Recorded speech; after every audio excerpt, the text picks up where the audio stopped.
Welcome to the Roads We Take podcast, your space to hear real and authentic stories from the people who have taken unconventional paths and carved a life for themselves that is outside of the norm. I get into the parts we don't see, the real tea, acknowledging the stuff that isn't always easy in hopes to inspire all of us to feel bold and follow that inner calling. Today, I'm so excited to introduce you to someone who isn't just living her dream, she's built a whole career around it. My guest, Abena, is the creator behind Traveling Tuesdays, a travel page and community that has blossomed into something truly impressive. She's amassed a following of more than 560,000 people across 3 social media platforms. People who come back again and again for her honest travel reviews, engaging solo travel tips, and aesthetically pleasing content of her world adventures. What makes her journey really stand out to me is that she turned this passion into a full-time career, working with major travel brands, partnering with some of the most beautiful hotels around the world, and even hosting her own group trips for travelers who want to experience the world alongside her and meet fellow solo travelers. Today, we're going to dig into her journey thus far, the art of content, of creating content that keeps people engaged, what inspires her, and learning about the career that, many would wish to have, which is turning your love or your passion into a full-time career. Welcome, Abena. Thanks for having me. Hey, girl. How are you? Not too bad. I sound like Siggy. Thank you so much for coming on my podcast. I'm really excited to have you here, especially because we're actually friends in real life. Right. This is actually a fun conversation. So I just want to know, what have you been up to lately? Where have you been? World traveler. Everyone always starts their conversations with me asking, where have you been? It's never how are you. It's like, okay, where are you? Literally. And how does that make you feel? I get similar questions, two questions always. Are you in the country? Mm-hmm. And where in the world are you? No, how do you react to those questions? Well, I guess it means that people know, they know me. They know of me because I have just come back from South Africa, which was a dream come true. It was on my bucket list. I just really wanted to go there. Currently in London. And then next month, February, I am going on my first work trip of the year to California. So amazing. I know I've never been to the West Coast of America. So this is going to be really big for me. Okay. Yeah. Oh, you're going to have a good time. Yeah. You're going to have a really good time. Perfect as well to get away from the weather at the moment in London. And so you won't have to remind me, I may have terrible memory. I feel like we saw each other last during our trip to the Amalfi Coast. I know obviously you were in Cape Town and I was just in Cape Town, but as I was leaving, you were arriving. Right. So we didn't actually get to link when we tried. So was Italy the last time? It was definitely Italy. It was, yeah. I was thinking that. I was like, I could be wrong, could be embarrassing myself. But so obviously world travelers getting to know each other through content creation. And if those who don't know, I still create travel content, but that's how we met a few years ago. That's how I kind of got into the social media space and just connecting with other travelers.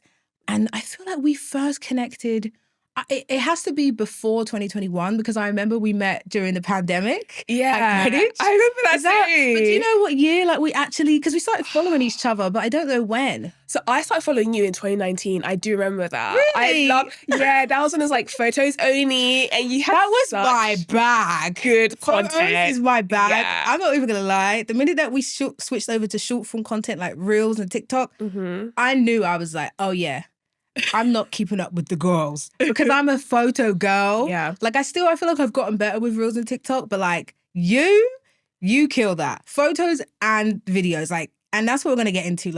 Kill that. Thanks, girl. So you said 2019 is when you started following me, and then I feel like I definitely would have started following you once you were posting travel content. Yeah, I think and then 100%. Probably meant 2021. Exactly. Yeah. Okay, and so like I said, we're actually friends. We went to Italy together. I know. Which is usually you meet people on social media.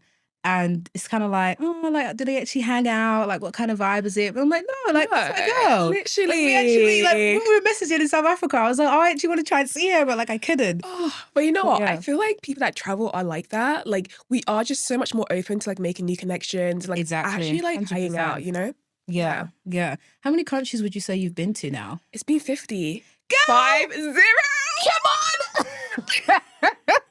When was it? Well, it must have been recently because you went to hella new countries in December as well. Yes, so South Africa was number 50. You didn't say it. Meanwhile, me, I was on the ground crying about it. So I reached 50 countries recently as well. Namibia in early December was my 50th. I was in South Africa, but I had gone there last year. So I think that was maybe like my 47th or something. But yeah, I was on the ground crying about it because I'm just, you know, when you just feel so grateful and blessed. Same. But I didn't know. You're you're just so demure and cute with it. Like, yeah. Oh, you know what? When you're in the travel space, you've met people that have been to like over 100 countries. Absolutely. They've hiked Kilimanjaro, they've gone up Everest. So sometimes it makes you feel like your achievements are so small, but it's like 5-0. And you can't. And that's literally why, like, at first I didn't want to share that I'd reached 50, but I was like, yo, I grew up poor. This is amazing. Like, I literally never thought, I wanted to go to one country when I was a little kid. And somebody actually messaged me being like, oh yeah, I reached 50 last year. And so for a second, it kind of made me like, okay, I don't want to post it. But like you said, this is 50 countries. This is something that people dream of. It's such a privilege. So you should be talking about it. And I'm sure you're like me.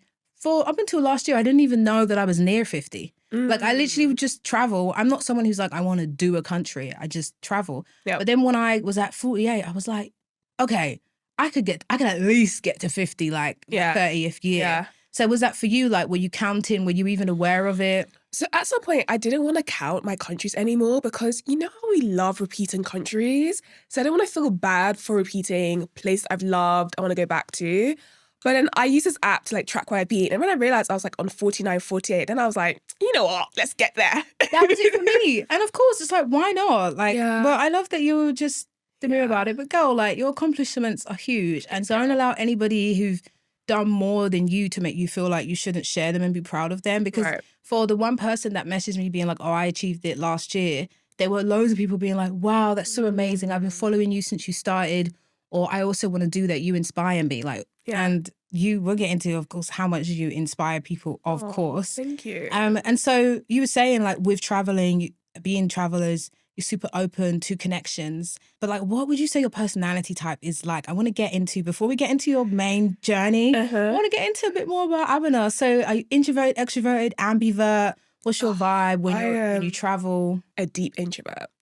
I honestly, my social battery is so low. Fair enough.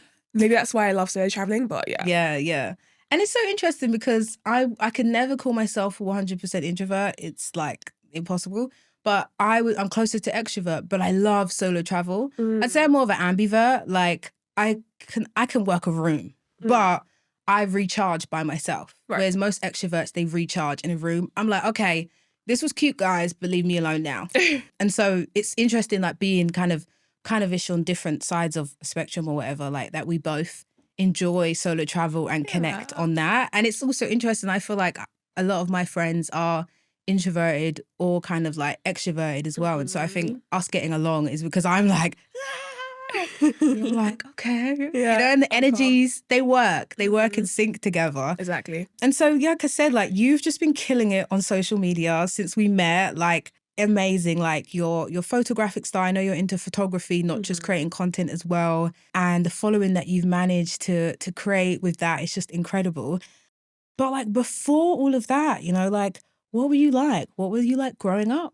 Where did you grow up? For those that don't know, I know you're British Ghanaian. Yeah. But like, where did you grow up? What was childhood like? So I was born and raised in like South London, but like deep South London, so Croydon area, which people call that area Little Ghana, which I didn't know that. But think about it. There's a very big Ghanaian community in Croydon, South London. But then when I was 11, my parents sent me to boarding school in Ghana. So I spent 6 years in boarding school in Ghana. It was a culture shock. It was intense. It was different. But I think it really taught me to be like a bit more independent and like mature quite quickly. Okay. And then I came back, did uni, did politics. So quite a serious degree.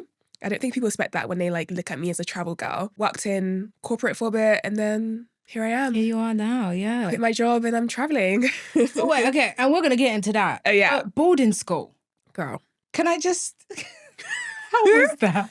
I didn't know how I survived it, you know? In any West African country, maybe just in any African country, I hear stories. Because it was an international school. Okay. But if the water tap, like if the water cut off, right, you had to get your bucket and you have to go to this poly tank, which is this massive tank outside.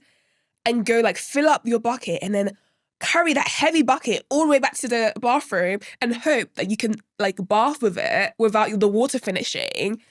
Like we went through hustle. Rough.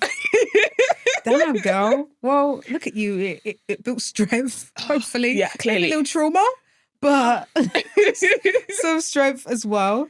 And so you're talking about growing up in Ghana and now you're here, you went through corporate and everything like that. Yeah. What was your career like? Like, if you don't mind getting into it, like, just slightly, what were you doing before you quit and started doing content creation full time? Yeah, so before I quit, I was in the public sector, so in the civil service. And I was like in a mid-managerial role, so overlooking multiple teams. It was a full-on job, but honestly, Full-on job. I used it to save up. It was the, you know. That's it. Sometimes 9 to 5 is here to fund and source art for passions and side hustles. Yeah, literally. And like they encourage a good work-life balance. So that's good. In between, you know. Nice. Did you travel much with your family as a child or prior to when you started traveling by yourself? Yeah, so travels were really to go see family. So we'd go to Ghana like every other year, or we would go to like Germany or like some random place where like we have an uncle. But I think my parents never really did like leisure trips. Like we're not just going on holiday to like a random place we've never been to before. We don't know anywhere else there. Like up to today, my mum will still ask me, "Oh, you're going to this place. Do you know anyone there?" And I'm like, do I need to know somebody there to go there? Yeah. But for them, that's a sense of like security. Of course. Yeah, it's like we're going there because we have family, we have friends there. There's a reason for us to go. Yeah. To go for leisure, which is why I always say it's such a privilege to travel, like us being like children of immigrants or immigrating here. Like we get the privilege to not think in that way. We get to just go. Even if they don't always love it. Right. You know, they're like, what's going on? And so from that, how did your family feel when you decided to quit? When you said, hey, I want to do this travel content creation influencer, if you like, I don't know how you feel about that term, full time from your civil service mid-managerial role. So this is how you frame it. You didn't quit. You took a career break. Okay. You know. How long's it been now? Like 2.5 years. Okay, yeah. 2.5 years career break. You can still go back. You know, maybe pursue a master's, but for now we're trying to figure out what we're doing in life. Okay. As long as we can still pay the rents. You know, God is good. It's all good. Yeah. You know what I mean? Right. But how did they feel about it? Were they supportive? They were initially like confused, but they trust me. You know, like they know that they've raised up someone who's quite mature and quite independent, and so they're like, okay, like as long as you're not asking us for any money and you're like self-sufficient, like, okay, yeah, like go ahead, do what you need to do.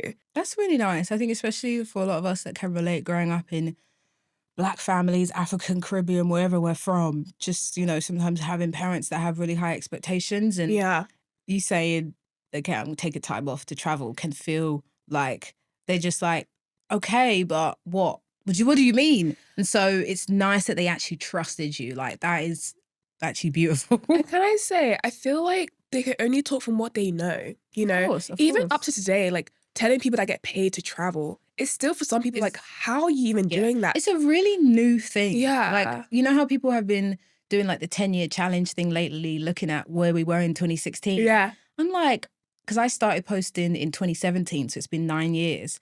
And I was like, the word content creator didn't exist in 2016. And now 10 years later, it does. So like, I could imagine then for our parents' generation, grandparents' generation, they're like, huh? Right. They're not on social media. They're not millennial. They're not Gen Z like that. So I can imagine them being like, what the hell? But the fact that they trust you is beautiful. And that's really supportive. I think knowing that you have the support of your family means the world. And so what was your first trip, your first solo trip? Ooh, it was in France. I went to this city called Lille, which honestly, nothing really special, if I'm being honest. Like, I'm going to say that about France.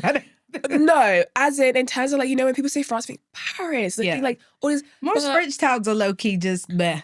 Like, that's the truth. They just have a merry-go-round. They would have like, of all the things you could say. No, but have you realised every single place in France has like the merry-go-round with the horses? Yeah. They all have it. Yeah. And they all have a cathedral. That's Europe. They love a plaza. They love a cathedral. Right. So you Them know what you're getting. Them too. Yeah. But it was definitely one of those trips that I would have done it with a friend, and then like they weren't available, and I had this like train ticket I'd already paid for. And when I was a student, if I paid for a train ticket, listen, that was money. Like Of I'm not course, wasting that. That was a lot. So I went and I was like, I'm only going for like 2 nights, very low key, but I actually had a really good time. What made you want to go Yeah. by yourself, though? Like, you said you could have gone with a friend, and you could have. A lot of people would, that's it. I can't go with a friend, so I'm not going. But you said, I'm going to go. Yeah, well, like they had like a really cute Christmas market on at that time. And I was like, yeah, why not? Like, I just want to you know, go. yeah, exactly. You didn't have that fear that stops you. Like, I don't have anyone to go with me, so I can't go. You just, do you feel like you've always had that? Like, you were just like, I want to do it, so I'm going to do it. Yeah, I think so. I think being an introvert means that like there are things I'm very comfortable with just like in my own company. True. But also at that time I was living in France because I was studying abroad for a year. Okay. So it was only like a 2-hour train journey away. So it didn't feel like I was doing something crazy, you know? Yeah. Where were you living in France for your, I know you did the exchange. For people who don't know, where were you living and when you did the exchange or study abroad, sorry? So I was living in a city called Reims. That's not how you pronounce it in French. But if I pronounce it in French, they will Well, they will actually hate me after that. Yeah. It's best for us to just try our best with the English. But Reims is the capital of the Champagne region of France. Oh, really? Yeah. So like I mean 10 minutes down from where my school was like 2 champagne houses. Like everything was champagne. And so that was a really cool experience. And it's just outside of Paris. It's like an easy day trip from Paris. Yeah. Oh, perfect. And were you traveling with the people that you met there? Yes, I was. So I went thinking, oh, I'm going to speak French. I'm going to make French friends. But the school I went to, fortunately, had a very big cohort of international students who had come to study abroad. So we just all became friends. Usually I feel like that's what happens with the study abroad. You hang out with the international students, not the locals as much. And then like some people had come from Australia, they come from Canada, America, and they were like, wow, Europe is so cool and it's so affordable. And I was like, what? And then like, I didn't realize, but we have such a big budget airline culture in Europe that you won't find in so many other places. We're so lucky. We're so lucky. Like, so lucky. They were like, wow, you could go to another country in Europe for like less than £50. That's amazing. Sometimes even, especially back in the day, sometimes less. Right. You could get a Ryanair ticket for like £15 at least 10 years ago. Right. So like whilst I was taking that for granted, like, I just was like, wait, you can do that? They were like, oh my God, yeah. So then in the weekends, we weren't staying in France. They were going all over. For them, this is their Europe trip. Yeah, of course. You they know? come all this way. This is the time to see the continent. Yeah. And so I ended up joining them and I was like, wow, we really don't know what we have. Honestly. Yeah. Yeah. I think for us, especially because like you said, it's so close. You get so used to what you're close to that we, at the time, especially when we were younger, we didn't realize like there's people who have to cross the Atlantic or even further, sometimes have to travel 10, 15, 20 hours to just get what's on our doorstep. Right. And for cheap, obviously, like there's places that are close to the US that we want to go to, like South America, the Caribbean, Central America. And that's like close to them, but they don't have the budget travel, the culture of budget travel, budget airlines, like you said. So it's like, okay, it's close to them, but it's costing like $600 to go on a flight that's 2-3 hours away. So it's like, we are very, very lucky. And that was the same for me when I started traveling. My first trip ever was to Spain when I was 18. I saved up months and months for it with my little part-time job just before I went to university. And it just changed my life. And I got the travel bug. And then I ended up taking a gap year, traveling around and blah, blah, blah, blah. And so like, I remember that as my first moment when I was like when I went to Spain, I was like, oh my God, I have to keep going. Like, I have the travel bug. Do you have the moment you remember? Like, did you ever feel like, oh, I have to do this. This is it. Like, was there one trip that said, I have to keep going? Girl, I was on this like 16-hour bus to Madrid. 6 hours. Rem? Yeah, from Paris. I already forgot Paris. To Madrid. And that's when I knew it was. Wait, you're on that sounds torturous. So what about that bus journey made you say, I want to keep doing this? Because at that time, I was such a bad, nervous flyer that like, I only flew if I had to. So when I realized I took a bus to like Madrid, I was like, I'm going to take this bus. And then my friend was like, you could just fly. Like, and I was like, but I'll do anything to to keep do this up and not have to yeah. take 16-hour bus journeys. That sounds like hell. Yeah. Oh, God. And now, like I said, you're a world traveler, like twinsies on reaching 50 countries. Yay. How many times a year would you say that you travel now? Obviously, I know you do it a lot for work. And are you able to fit in leisure trips or is it a lot of work trips? I would say it's 50-50. Half my trips are for leisure, like with friends or like my own solo trips. And the other half are like I'm working with hotels, I'm working with like a tourism board, I'm working with someone, yeah. So it's like a good split. Does it feel like Yeah. a good split to you? I mean, yeah, work-life balance doesn't exist, but it So you went feels from 9 to 5 that had the work-life balance, and that's something that people don't realize. I can imagine. Right. Now you're doing what some people dream of, and you have no work-life balance. No, literally, I think I took like maybe 50 flights last year. Like, it's a lot. It's a lot. I'm getting tired. Like it comes to a point where as much as I want to travel, as I've gotten older, the idea of being on the plane turns me off. And there's only been a handful of times I've managed to fly business class. And whenever I'm in it, I'm like, how do I make this my reality? Right. Like, because it's always just been like by luck or by chance. Like, I'm like, I gotta go back to economy and sit in this seat for 16 hours. So it makes me look, I still do the trips, but it's like, so like 50 flights? I don't even know how many I did, but definitely wasn't that. And I would have lost my mind. So kudos to you. But obviously solo travel is still a major part of your life. And I'm assuming you still love it because you still do it. It's not like, oh my God, woe me, I have to travel all the time. I'm sure like you still love it. Is there a trip or an experience you had solo traveling that changed who you are as a person, as a woman? Yeah, I mean, I solo traveled to Morocco like 3 years ago. I think that's one place a lot of people are like, oh, never solo travel there. Wait, there I was. Yeah. And I was like, in the market, the Medina market, and it's so busy and it's like alleyways, like you can easily get lost. Yeah. And I was like, I can't believe I'm doing this, like standing up for myself and like being able Haggling? to. Oh, and if you can haggle in the Medina in Marrakesh or in any other city there, you go. No, because they will be calling Beyonce, Shakira, Michelle Obama. And you're just going to hold your own, like stand your ground, It makes you and the haggling isn't always so much to get like a super cheap tourist deal. It's just to not pay some extortionate price for like a little trinket. Like you want me to pay £50 for like this little I got like a tiny little ring box. The amount I got it down to in the end, I think it was like £10.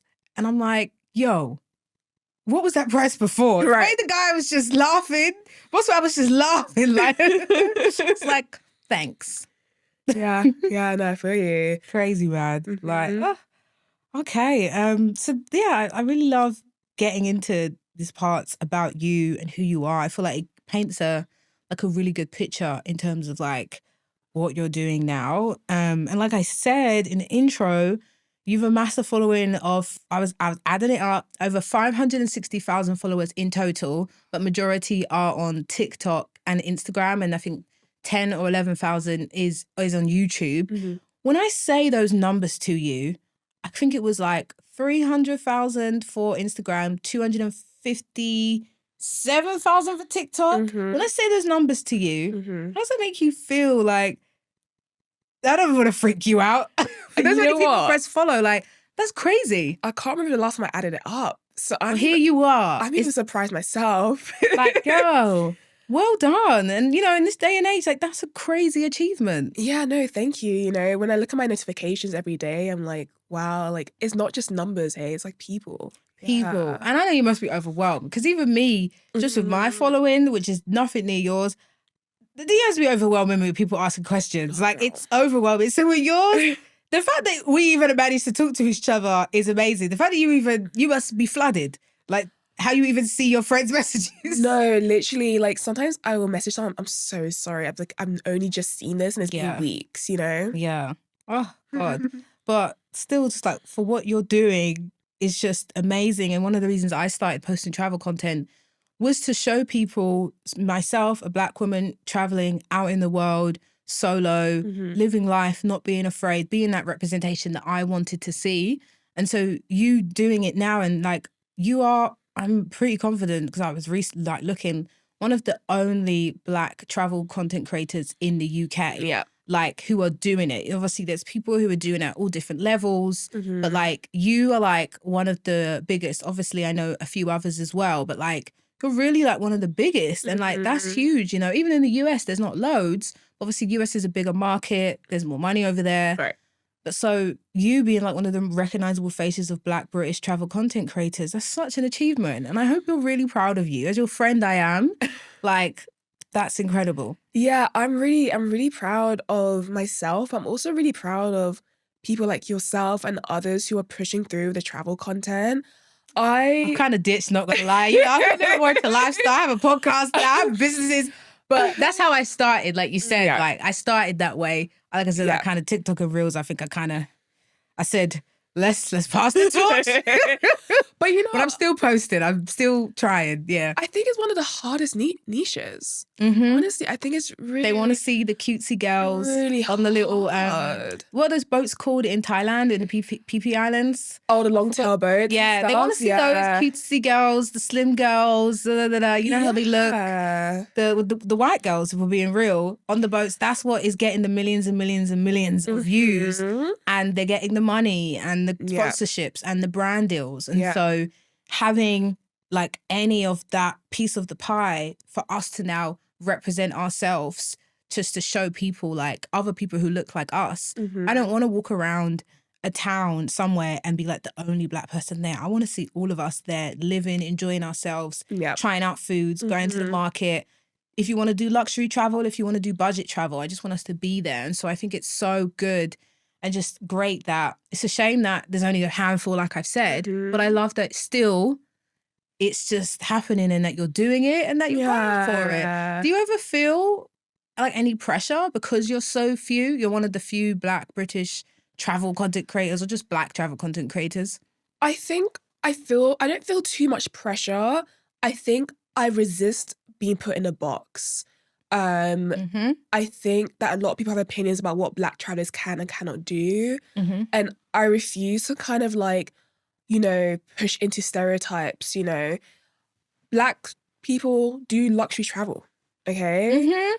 Black people go to places outside of the Caribbean and, you know, Dubai, like Bali and Thailand. Right, we go, which we love. We love those there places. For my 30th birthday in Bali, time of my life. We loved it. But we can do more. We can do East Europe.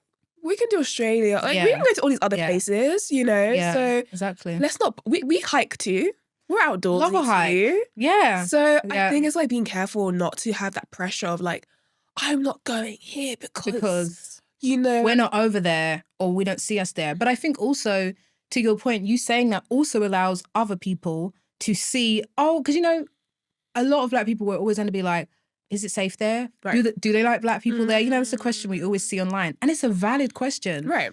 Are we okay over there? Are we going to be okay over there? It's very real. I've had a lot of racist experiences, and like all of us, I'm sure, have or have not, but it doesn't mean that that will be your experience everywhere you go and every time you go somewhere. And so I love that you're saying that, because it's allowing people to say like, hey, I went over here and had a ball. Right. Exactly. And that's what we should be promoting. Like we should be pushing that. Because also, you know, that feeds into how some of these destinations are even marketed. Some destinations don't feel like they need to market to Black people. And I just think that's ridiculous. Exactly. I mean, you will even go to places that are like the population's majority Black population, and their like tourist materials are with white models. And don't get me wrong, like, you know, that's a lot of African tourism. Like, let's be real, because in like when you go to Kenya, for example, a lot of the people that you see there, the tourists, are white people from Europe or from Australia or wherever. Right. So of course they don't see us there. I mean, they're like, are you Kenyan? I mean, no. We both went on safari in Namibia, right? And like, you're in. Was there any other Black people on safari with us? No. You're in these safari Italians, and like, you know, everyone's nice, but like some of them might even think that you're part of the people, of the staff. Oh yeah, you get mistaken. This happened in Zambia, in Zimbabwe, in Tanzania. Yeah. So sometimes like, no, we out here. We out here. We live in life, and we started doing budget travel when we were younger. Yeah. But now I'm in the way. I'm in between mid to luxury travel. I've done my struggles. I've done my hostels. I've done all of it. Yeah. I don't give a damn. Yeah. Like, the whole point of me leveling up in my career and in life is to enjoy myself. Right. I will not suffer, and I will not come and kill myself to be like to keep living in like that way. Like you said, I want to show people that it's possible. You can enjoy nice things and see these places. Mm-hmm. Whew, the hostel stories I have is actually trauma. Like, I actually was like, oh no, I need to make more money because I cannot keep doing this. You know, I relate to you too, because I also started with budget travel, like hostels, like buses, that type of thing. Well, I remember that was like a tag on your profile. Yeah, it was a big tag because, you know, like that time I was like in my early 20s. And I was like, We're all broke. realistically speaking, yeah, we're broke. It's only the trust fund babies that are 21 years old, Right. staying in 5-star resorts and hotels. At 21, we were struggling. We were taking the long buses in between the European countries and walking and maybe even hitchhiking. Yeah, I did hitchhiking too. Same. I was in the Caribbean. I was like, hello.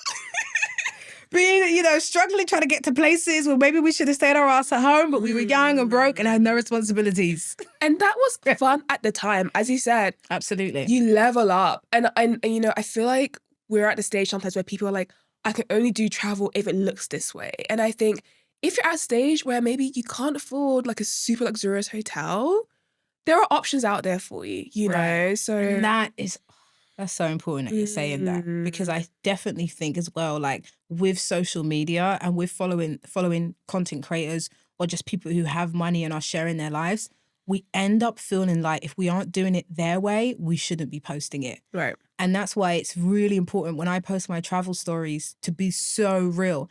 My Namibia trip was easily the most expensive trip I've ever taken in my life. Same. Because me and my friend, we splurged. We stayed in really nice places.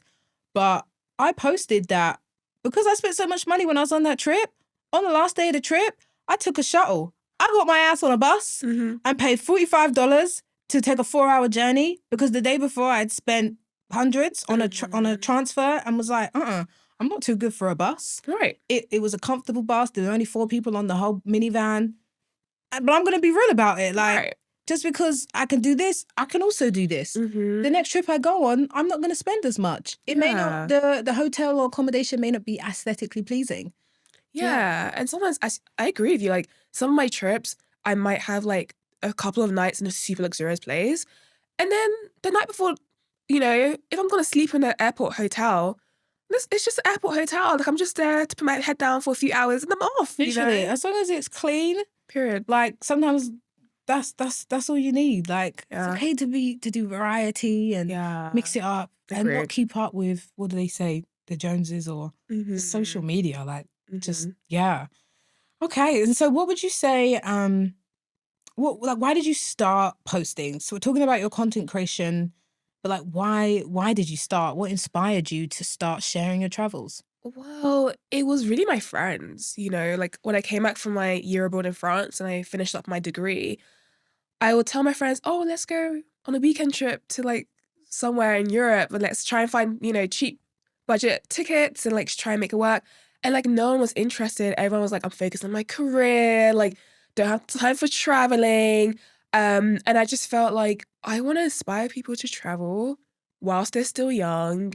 And I know there are people out there who need this like content, you know? So I was like, I also want this place to like share my travels with no judgment, you know? Like I had my personal Instagram page, but at some point I was like, my friends love the fact that I travel, but I don't think they want to watch like 100 stories of me like traveling somewhere. So like, I'm going to create a separate page and this is my travel page. Okay. Like I can be free on here and just be like, you know, when you're passionate about something, you want to be like free to like just express yourself. Like that's kind of how I started. Yeah. Yeah. Oh, I love that. Yeah. Okay. And so what was do you remember the first trip you did that you posted? Did you remember that? My girl. So my first trip was St. Lucia. Oh, love it. The first content, like, I'm going to post these pictures intentionally. But guess what happened? So I get to St. Lucia. My friend, I was there with a friend from New York. So she flies in from New York. I'm flying in from London. And then we were both like, we just graduated. So we're both kind of doing it on a budget. And I'm like, I've started a travel page, you know, got to get some content. Mm-hmm. Why does my phone die the second day? As in never came back on again? So I wake up, I was charging his phone. It was really hot and it was just never turned on. Oh my goodness. You know shit like that, like It just never turned on. I twitch, stuff like that. And I'd be pissed. You would think that's a sign for me to be like, what? I guess this is not for me. No, that's the problem. People be taking the wrong signs. No, it just means that the phone died. No, literally. But thankfully, my friend was like, oh my God, like, no, like, she was super supportive. She was like, you can use my phone, like, Oh, literally. So all my content for that trip was from her phone. from her phone. Yeah. Shout out to her. Shout out to a friend letting you use her phone, and Traveling Tuesdays was born. And yeah, that was it. What was behind the name Traveling Tuesdays? How did that come to be? Oh, okay. So this is a really cool fun fact. So my name is Abena, right? Which in my Ghanaian language means I was born on a Tuesday. Mm-hmm. In Tree? Yeah, in June. Okay. So I was born on Tuesday, and I was like, well, I want a name that sounds like travel. And I was like, but my name kind of means I was born on Tuesday. So like travel Tuesdays, like traveling Tuesdays. It's basically my name, basically. Yeah. Yeah. Love it. Traveling and it's such a good name. Like, it's just a really good name. I love when people, like, has anyone ever called you that? Hey, Traveling Yeah. Tuesday. Oh my God. To see what like, they might recognize if you. they notice you, like, oh my God, Traveling Tuesday. Oh my God. That is so cute. Okay. And so I feel like we're going through your journey. We're mapping it out, beginnings, started posting content creation, started creating content, I should say, rather. And so you've been doing it full time, you said 2.5 years. How long were you posting before you went full time, like you quit your public? So I was working a 9 to 5 for like 4 years before I went full time with Traveling Tuesdays. And I have no regrets about that, honestly. You hear people say they drop out of school to do content, or they like, I don't know, get your degree. Please, even just work.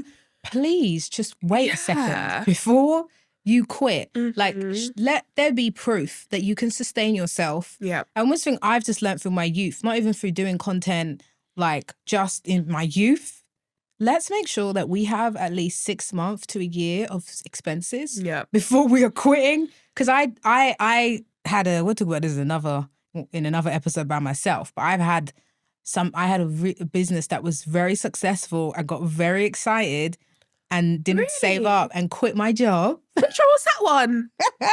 My group trip business. Oh my God. Yeah. I quit my job because it was doing so well. And I was also studying at the time. And honestly, I think if I wasn't studying, I would have been fine. But I had tuition to pay. My job wasn't paying me that much. And it also was another reason I had to quit my job too as well. Like just stuff with the place I was working. I just was ready to leave that place. So I was like, oh, I could do it. I'll look for the plan wasn't to go full time with the business because I was doing my master's degree, but the plan was to find like other work.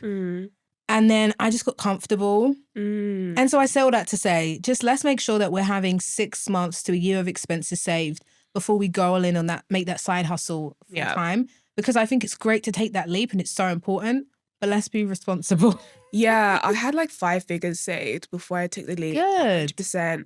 My last year at my 9 to 5 was just like everything. I was just banking it away. Like, and you know, I was saying that like I worked so hard to get to a point where I was managing other people because that meant like my salary was increasing.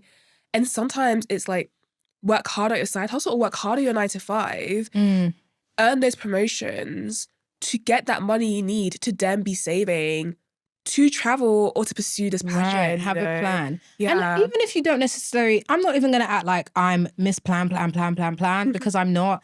I'm organized to an extent. I'm also very spontaneous. And so I think having a plan is good. But even if you just decide one day, like, okay, I don't want to do my 9 to 5 anymore. Maybe you hate it. Let's just, again, like, am I in a good position for this? And I'm only saying that as a word of like caution to people.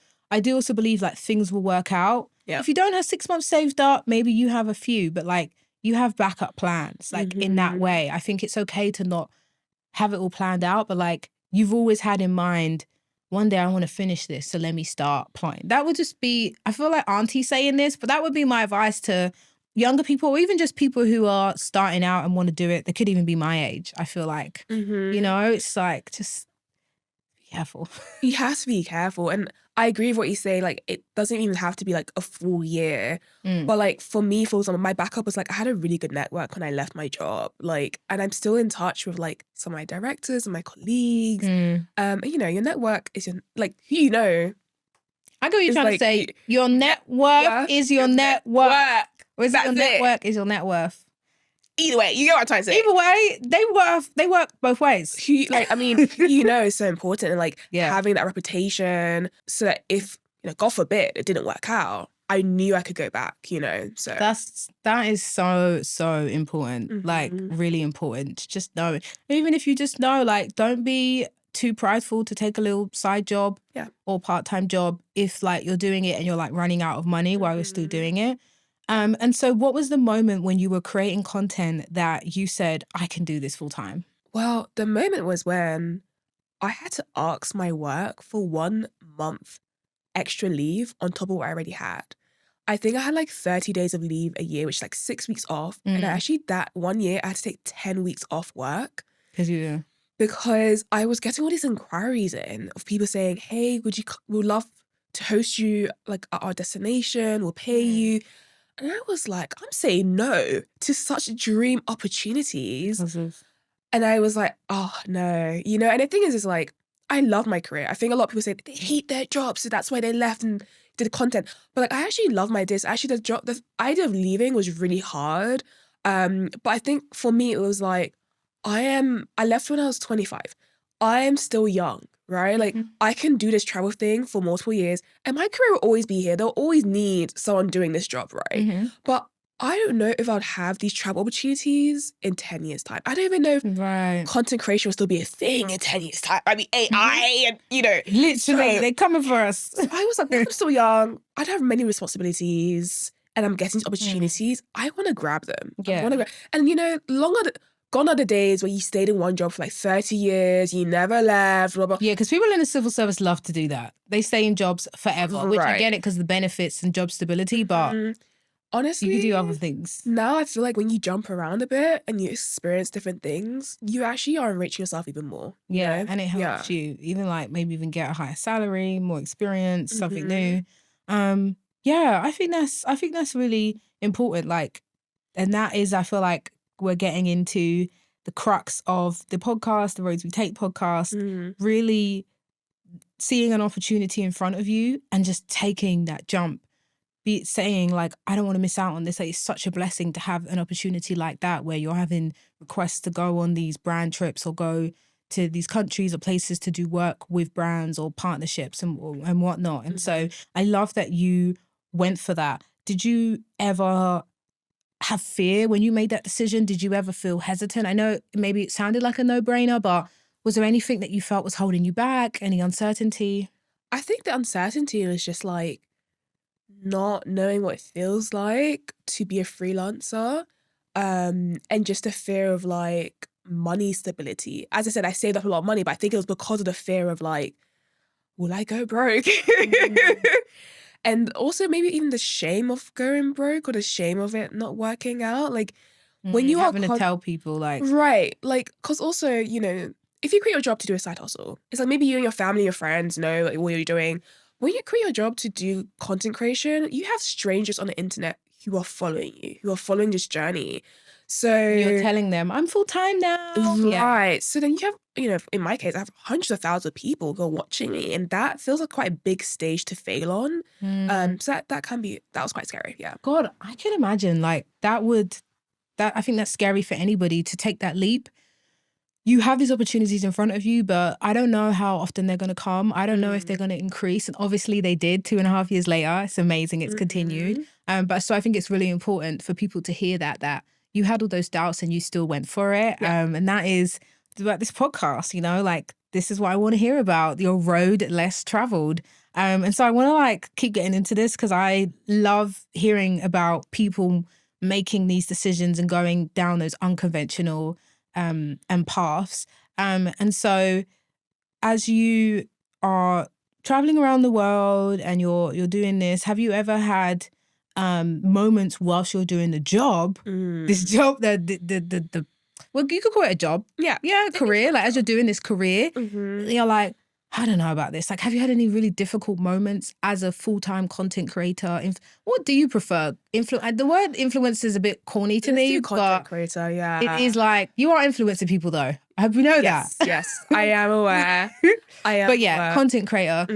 As you're in this journey, have there been really difficult moments as a creator as you're doing this? Yeah, I think there have been difficult moments. The first year was like learning that I'm living from invoice to invoice. And oh my God, doing a job for a client, right? And especially in a travel space, the lead-in times are actually so much longer than like for any other space, right? Because if I was a beauty influencer and a brand sent me a lipstick and they're like, create a video with this lipstick and it will pay you 30 days later, that video might take you 1 day to create, maybe some revisions, post it, and then go. When it comes to travel, if I'm being paid to go on a press trip to another country, right, they probably contacted me like 2 months, maybe a month before that trip happens. I'm working on like concepts. What am I going to like shoot when I get there? Make sure I'm getting approvals for that. We go on an actual press trip. I actually shoot the content. And then after the press trip, I need like 2 weeks or so to then edit that content, post it. And then it's the 30 days before you get paid. And they have to approve it, edits as well. Right. So we're looking at, someone can send me email, we want to pay you to travel somewhere, and I maybe don't get paid until 3-4 months later. Yeah. Oh, that's rough. And so rough. And it's not, when I had a 9 to 5, I was like, I know exactly when I'm going to get paid. Yeah, you know exactly when that paycheck is coming, every payday, same day. Period. It's like default. But when you send an invoice, depending on the client, they could either pay on time, they could pay late, they could be chasing. So I think one of the hardest things in the first year was recognizing that, I actually do have to be so financially literate to do this job. You must be a budgeting queen, like, as in terms of making sure you spread out your money for your expenses. Yeah. Getting paid 3-4 months. You cannot in this job, get paid and then be flashing it. You have to be like, do I have my next 3, 4, 5, 6 months covered? What am I doing? And just budget that well. Yeah. Yeah. Gosh, that is like so important. And I was going to ask if there are any skills that you feel like you've learned or had to learn as you've been doing this full time. Like, just planning your money out, which obviously is a good life skill, but like pitching, negotiation. The ability to negotiate is the ability to be a successful content creator. You cannot be a content creator and not know how to negotiate and not know how to prove your worth to a brand or to any type of client you're trying to work with. In my first year as a full-time creator, I decided to sign up for management. So I had a manager. And I did that because I was like, I don't know if I can pitch myself. Now I'm full-time, I need more jobs coming in. So I'm not sure. And you know what's so funny? I felt like my management weren't really like promoting me, like pushing me in front of clients. And I wasn't really getting as many jobs as I wanted to. So I left my management after 1 year. And as I said, I've been doing this for 2.5 years now. And I sat down with my accountant a few weeks ago. She's like, do you know you've earned over 30% more managing yourself and negotiating your own deals than when you had management? And it's like insane. But it's like, it shows that you have to know your own business through and through. Like, you can outsource. Maybe you do need management, or maybe you do need someone to help you, whatever. But you need to be able to prove your own worth as a content creator. Because as a content creator, you are a business, okay? Like, stop seeing yourself as like this, like, Instagrammer. No, you are a business. And so being able to be professional on the back end with emails, pitching, decks, and say like, you need to pay me because this is the value I provide, is so important. Yeah, like, I've only worked with a handful of brands, nowhere near as much as you, but it's like sometimes it's like having to negotiate my worth, and it's like it gets to the point where I'm just not doing it. And so I came to a point in the last few years, like I said, haven't worked with nearly as many, but just sometimes being like, I don't care enough. I ain't doing this. Like, you guys are going back and forth about how much you want to pay me for this and that. No, like, because let's be real, you'd be paying others way more. I'm just, I don't give a damn. Like, have you ever had those moments where you're like, I'm not going to keep negotiating my worth or my value to you from like pennies? Yeah. I walk away from deals all the time. It sounds really strange to say because, the average person on the street, if you gave them a free holiday, they would take it. I mean, that's such a privilege. So this is your reality. But my reality Yeah. is that every single month I get people giving me free holidays. But free holidays do not pay the bills. Exactly. Like, you're out here doing this full time. They do not pay the bills. Yeah, I'm on the beach in the Maldives, but I can't pay my rent. Right. Like- Once in a while, and also like if it's strategic for me to take a free trip or like a unpaid partnership, I will do it. I also need to make sure I'm supplementing that with paid paid deals. And I think people ask me, how do you get paid to travel? Well, stop thinking of it as a holiday. You know, if people are saying to you, oh, I'm going to give you a free holiday, then of course they're not going to pay you for that because the holiday in itself is like the gift. But it's proving that on top of the holiday, you're providing that value that's like so much more. And by sharing my travels online, people are like purchasing hotel stays, they're buying activities, they're going on flights that they wouldn't have otherwise. Yeah. In the travel world, we're not talking about a £20 lipstick. We're talking about, you know, a £2,000 hotel stay Exactly, or like a £200 flight. Like, flight, if I'm able to influence someone to pull out 3 figures, 4 figures out of their pocket, I have influence that you need to put money on that. Exactly. Like, Yeah. you are giving them a return on investment way after they've paid you. 100%. So I love that. I think that's really important. Remember it's okay to say no sometimes. And like, better will always come if you truly believe it, I feel like. And so what does a non-travel week look like for you, like when you're at home? Because, you know, people I'm sure are romanticizing and glamorizing this, and it is amazing. We're not going to take away from the fact that people offering you free trips and wanting to pay you to travel is amazing. Yeah. But I'm sure it's glamorized and romanticized because you're going on those trips and you're not always having to, let me just relax with a pina colada by the pool. You need to be on that phone, on that camera, work, ching, ching, ching, edited, everything, this angle, deliverables, and then you get home and there's more to do. What does that look like when you're at home? So when I'm at home, I spend my time at home editing all the content that I shot on my trips. And when I go on a trip, I can create like 30 plus videos out of one trip, you know? So there's different ways I can edit and create different angles. I'm also doing a lot of the back end in terms of like negotiating, signing contracts, pitching, and there's a lot of work that goes into that.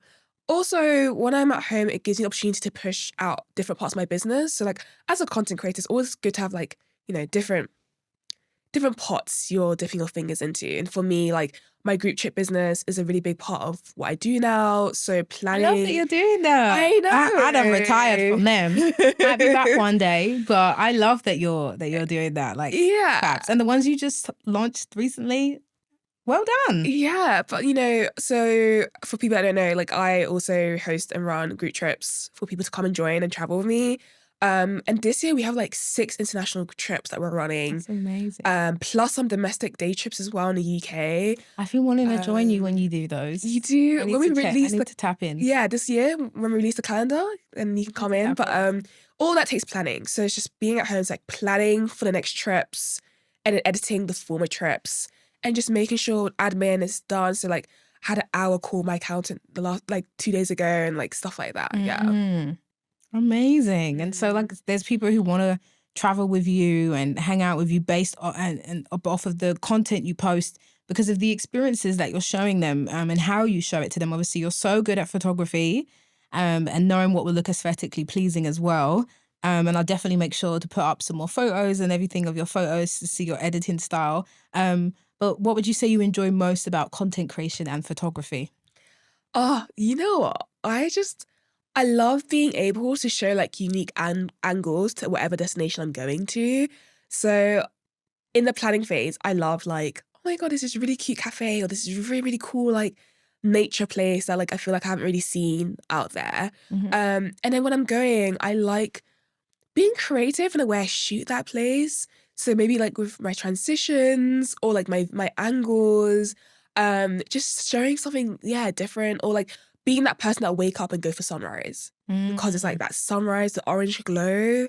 Oh, everyone looks good under it, and also everything looks good under it. Like, yeah, it's beautiful. The it's just golden hour is beautiful. just mwah, Exciting. stunning. Yeah. And yeah, like I said, like you've amassed over 500,000 followers, which is insane in a good and a bad way. At times, I'm sure it can be a lot. Like just dealing with people messaging you, commenting things. I feel like in the travel space, I will say, I don't feel like we get, I'm not gonna say we don't get negative comments. We do. But like it doesn't feel as much unless you're saying something about a place you've been to and people get offended because you give your individual unique experience or opinion, and people get offended because they feel like you're telling them this is how you should be. Outside of that, like, you just, some people might say negative things or about how you've edited something. How would you say you protect your mental health being like such a large content creator, putting yourself out there? Yeah. That's a really important question. So I have limits on who can interact with me. So right now, you cannot DM me unless you follow me. So if you send me a DM and you don't follow me, it will not even be in my inbox. And it's interesting how many people that weeds out, because I did that recently. Because I was like, if they follow me, they could still want to message me some BS. And I was like, no, I've actually realized that people who follow you usually are like have good intentions. Right. There's people who don't follow you that just want to come in there and just, I don't want to swear on my podcast, but just ish around. Yeah. And like, you know what? I find that like also a lot of people are asking for the things that you already have. Like, hey, I saw you went to this country. Do you have an itinerary for it? Or I saw you went here. Where did you stay? And so now I automate a lot of my interactions. So like you might see a post from me where I post about, I don't know, Budapest. And I'll say, comment this word and I'll send you all the information, all the links. And it's actually an automated thing, right? Where like, if you comment the word, you just get it sent straight to you. And I like that you do it's a word, because you know sometimes you see in other people's posts where it's like, if you just comment anything, the automatic thing responds, and someone will be like, oh my God, I really loved this reel. Thank you so much for posting this. And then it'll be like, send, check your DMs. And I'm like, they didn't say the word, because the word thing I think is great. Like, say, write Budapest or write this and I'll send you my guide, or I'll send you this or that. But like otherwise, I'm like, people need to edit the settings on that one a little bit. You need to you need to like strike this like middle ground between like being able to reach the masses while still keeping like personalized, you know? Absolutely. Yeah. Okay. So I want to get into some questions as we start to wrap up. I want to ask you some questions in the segment I call the Map Isn't Mapping. And this is a segment where you can give advice to someone aspiring to enter or progress in your area of work. So in this sense, travel content creation, but even just creating content, travel content full time, doesn't have to be just travel. And it's kind of giving like agony aunt, I always say to guests, but it's more like, you know, I'm helping you level up. Yeah. And so I had posted on my TikTok this time, on the Roads We Take podcast on TikTok, like that I'm having a travel content creator around. Do you have any questions for her? And so I had quite a few questions. We're trying to get through what we can. So first question, she wrote, what's something people assume about you from your travel page that's completely wrong? I think people always assume I have no home. I'm always on the road. Real nomad vibes. And actually, I think for you to do this sustainably, you actually do need breaks. You need time at home. Enjoy your rent. Okay. Enjoy the place you pay rent. Right. And have that time at home to decompress, edit, like do what you need to do, whether it's your 9 to 5 even. Yeah, otherwise you will burn out. Yeah, that's so important. Like I'm feeling like I really am a true nomad. Like I love living on the road. But then, like I said, I get really tired. And also sometimes I'm like, oh my God, I don't live out of a suitcase. I just want to unpack and just be somewhere and just chill. Yeah. So I get that. I think that's so important. Like have a base somewhere to be where you can sit and edit as well. No, literally. You don't want to be edited in airport lounges and cafes all the time. I mean, and you see people on social media like, yes, I'm a digital nomad. Here I am on my laptop on the beach. And it's like, don't get me wrong, nice. I'm like, but I can't see. Listen, the sun is glaring on that screen. Like, the seagulls are come to eat your food. Like, have some balance, you know? Yeah, and it's cute, but it's like all the time is like, those are the parts that people, even I don't always share. Like, I'll be working as I go and it's like, yeah, but I'm low-key stressing out, trying to find Wi-Fi, do this, connect to this mad dash. Okay, so you're really good at making content and you create visuals that pull people in. That's true. What's your formula for good short form video, for a good short form video? Do you have any tips? And this question's a long one. Any growth tips for someone starting out? Okay. So that's 2 questions, sorry. No, you're good. Right. So on the content thing, I always make sure that my most beautiful clip is my first clip. So it's really important that you put your best foot forward. If you go somewhere and you have like 10 videos, but really and truly only like 2 of those videos are good, don't put those other videos. Put those two videos and leave the rest, you know? So I think it's about being selective when you're going somewhere. Don't just post everything you did. Post the best things you did and show that place in its best light. Yeah. Because visually that looks the best, you know? Also make sure your hooks are really good. So I always want to take people from the known to the unknown. So say I went to this really cool place where I feel like not a lot of people know about it. Instead of saying, this is your sign to travel to X place, I'll just say like, you know, when people go to Rome or Paris, somewhere else that's really popular, and be like, but they missed this, you know, or like, you know, let me put And I'm you like, on. missed what? Yeah, and it creates a sense of FOMO, you know, and then people like, they It's keep watching engaging. for that. So I think that's really important. Don't assume that people know what you're talking about, like actually seek to educate. In terms of growth, I would say like you have to not be scared to repost. When you, like the thing about travel, right, is like, you're not going to travel every day. Especially if you're now starting out, you have a 9 to 5, you have the studies, whatever you're doing. So when you go on a trip, shoot all the content you can and then come back and look at how you can use the same videos in multiple ways. So like I might do a video that's like 10 things to do in France. And then I might do another video that's like how to spend a weekend in France. And like it's the same clips, but I've just framed it kind of differently. Literally, you've rewritten it, you're doing a new voiceover. Exactly. Or maybe you've even taken off the voiceover and just putting words on the screen. Exactly. So because the thing about travel and about content in general is that you have to be posting consistently and feeding this machine. Like TikTok, if you take a break, The algorithm is they hungry. forget you, they leave you behind. So you want to be posting at the start every single day, and be able to do this with your travel content is to be able to like reframe that travel content and keep posting again and again. Yeah. Okay. And a last final question within the map isn't mapping. What's something, I lost it. What's something that you wouldn't do if you were to start over again? Like any advice, or even just if you're getting into this, like what do you wish you knew at the beginning? So I wouldn't put all my eggs in one basket. aka I wouldn't have just focused on one platform. Obviously, as the years went by, I've grown on TikTok and I'm growing on YouTube, so I've kind of like rectified it. But if I was to start again, I would have like taken my content and make sure I'm posting it on like multiple platforms all at the same time. And I would have started a blog. Because the truth is, platforms get sold off. Some platforms die. I get TikTok. Like been they sold off recently. or they change their format, so you go from photos to videos. But when you have your own website, no one can take that from you. Yeah, I always wish, I know people always say the best time to start is now, but I'm like, I do wish years ago when I first started posting that I just had a blog, because some of the girlies with the blogs, just to add money. So like when you reach, I think it's like 50,000 visitors on your website every month, you can start putting like some of these, you can join these ad networks and put ads on your blog, and people are just in their sleep making like £1,000 a day. Just literally the things that they typed up, and then it's just on there forever, like years and years and years. So that's so true. Okay. Oh, this is amazing. I think it's really important for people to have these insights and learn these things. And so as we're wrapping up, I want to ask you a question I like to ask all my guests. So I want to go back 10 years. So think of Abena in 2016, and nearly said 2015, going back 10 years. Think about yourself then, what you were doing, how you were feeling, who you were. What would you tell yourself back then, considering everything you know now, the life you've built for yourself, with what you've achieved, even just like, even things that people don't see, like the travel stuff, like what would you say to yourself? Like if you could talk to her 10 years ago. I would say to my younger self, speak up. You have a voice. People will pay to listen to your voice and your recommendations and the things you say and the experiences you have.